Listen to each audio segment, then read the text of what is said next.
Kita perkenalan dulu ya. Perkenalkan, nama saya Syafina Maida, nomor urut 33. Kenalkan, saya Syafalomia Zara, nomor absen 32. Perkenalkan, nama saya Najla Mega Febriana dari nomor absen 25. Perkenalkan, nama saya Radhi Rendika Saputra dari nomor urut 27. Perkenalkan, nama saya Hanan Eda Biandinus dari absen 18. Perkenalkan, nama saya Meksada Suriana Abdullah dari absen 22.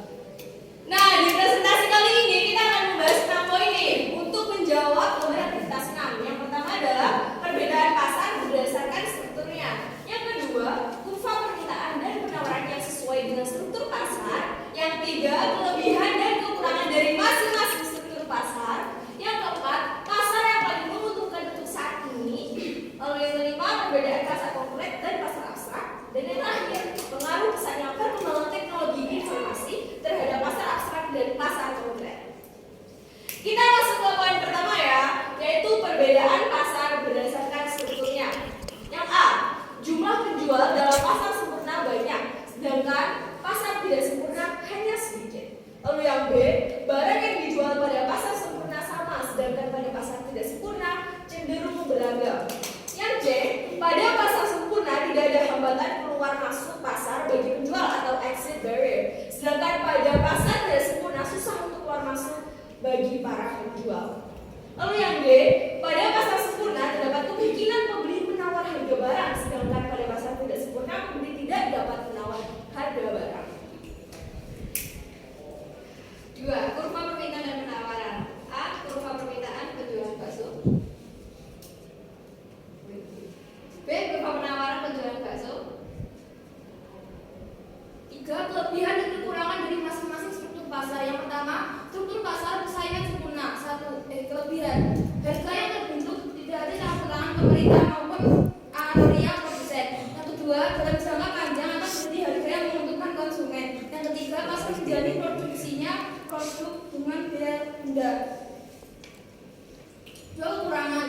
Yang pertama, barang yang dihasilkan oleh produsen pada pasar sempurna identik satu sama lain sehingga memiliki pilihan yang terbatas dalam menentukan barang untuk dikonsumsi.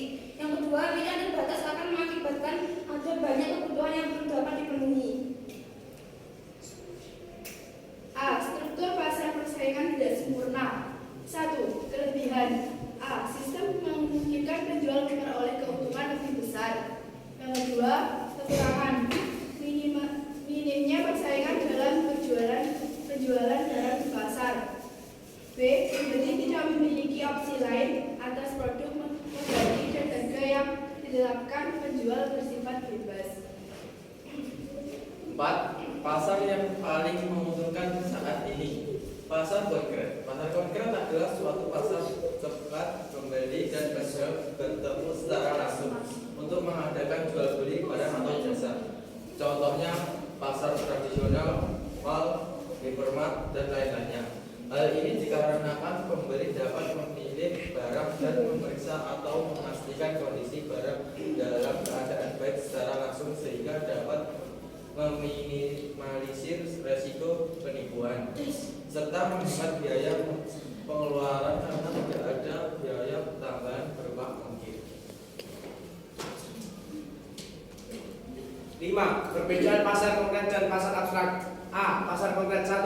Mempertemukan penjual dan pembeli secara langsung. 2. Bisa terlihat secara kasat mata. 3. Memenuhi hajat hidup orang banyak dan terutama orang kecil.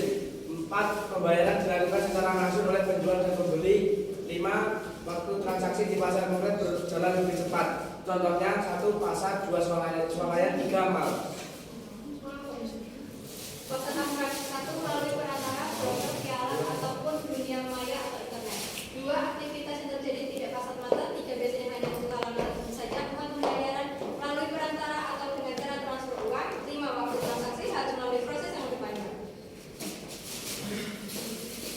Contohnya 1. Pasar modal, 2. Pasar valuta asing, 3. Pasar komoditas. 6.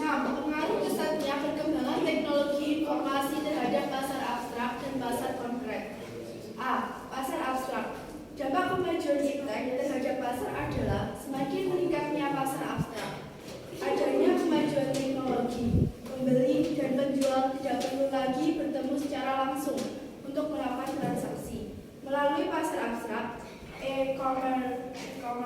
pembeli dan penjual dapat melakukan transaksi dengan mudah, cepat, dan aman.